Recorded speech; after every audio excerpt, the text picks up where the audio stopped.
poor children, what brings you here? Come inside and stay with me. I will not harm you.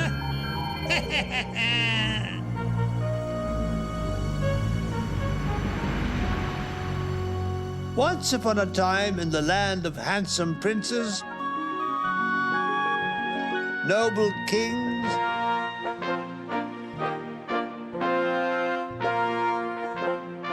and beautiful princesses, there also lived a wicked witch.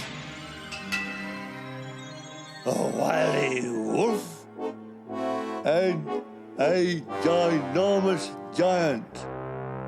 Deep in the forest was the vilest of all, A wicked witch. who casts another evil spell.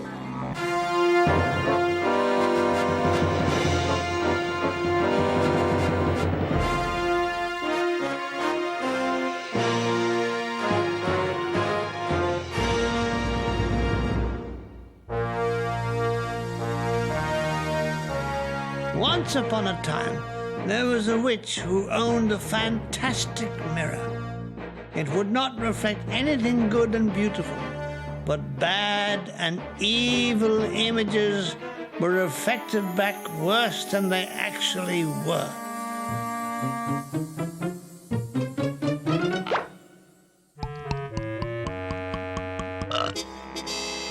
The witch was forever admiring herself in the mirror, and even if she wore a pretty party dress, it reflected back as ghastly black rags. One night, the witch was following the Northern Lights on her jet ski broomstick when the mirror slipped from her luggage rack and fell to earth as a million billion splinters. If a splinter landed in anyone's eye, they saw everything in a bad and evil way. Down below, in a small, picturesque city overshadowed by an extinct volcano, a young lad called Kay lived with his family in an old townhouse. He was a good, quiet boy.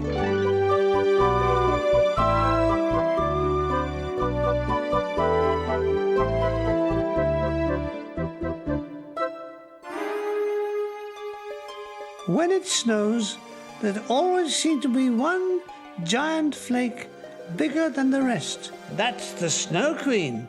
The candles all flickered as he said it, and his mother felt a chill through her bones.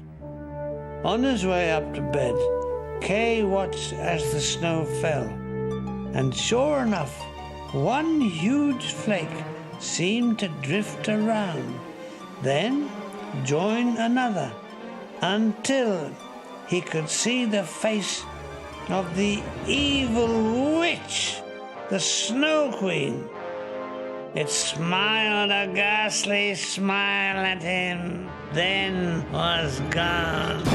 Suddenly, he cried out, "Oh!" rubbing his eye furiously. A tiny fragment of the witch's mirror had lodged in his eye. "Look at this lovely picture of a rose." That's a worm, said Kay. and it looks terrible. "Kay," said his mother, "that's not like you to talk that way." Over the next few weeks, Kay's behavior became worse and worse and started to hang around with the big boys in the town square. In short, he became a yobbo. These boys liked to tie their sledges to passing cars and hitch a ride. And one evening, a huge chrome-plated sledge swept through the square. Kay hooked his little sledge to it and was very soon being whisked through the streets. Faster and faster it went. Then, heavens, it started to fly, with the terrified boy hanging on for dear life. What started as a joke was becoming very serious. Screamed the driver of the sledge. It was the eagle Snow Queen. You're coming with me to my ice palace, way beyond the northern lights.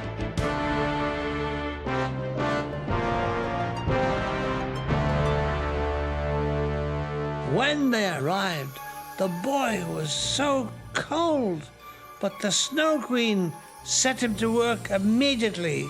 You will amuse me, child, and when I get bored with you, I shall turn you into an ice sculpture. Kay looked around at the other frozen statues. Perhaps these were once other good little boys who had a piece of the witch's mirror in their eye.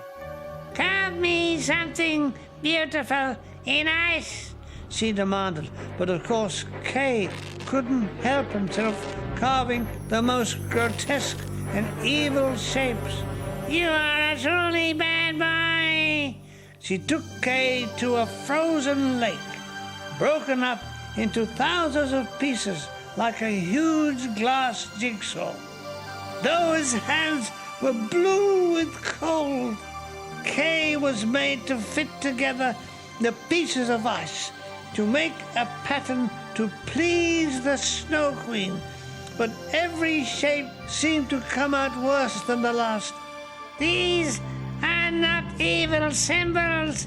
I'm trying. I'm really trying, cried Kay, but my hands are so cold. As he spoke, a warm tear formed in his eye and trickled down his cheek, washing out the fragment of glass. Suddenly, Kay saw things as they really were. He saw the Snow Queen as a wicked, icy witch. But how was he to persuade her to take him back to his home? Suddenly, he remembered the volcano that towered over his city. Would you like to go somewhere truly dark and evil? I don't mean the Catford Gasworks. Then what are we waiting for? And with a thunderous roar, the fantastic craft headed back from the land of the Northern Lights. There it is! You're not coming with me, child. I shall keep this enjoyment all to myself. Kay drifted gently towards safety. Catford Gasworks. Meanwhile, the witch dived faster and faster towards the volcano and disappeared from view.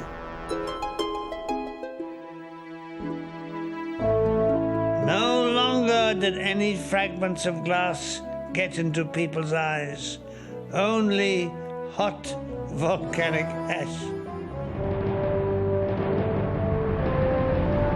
When he grew up, Kay opened up an eye clinic, made his fortune, and lived happily ever after.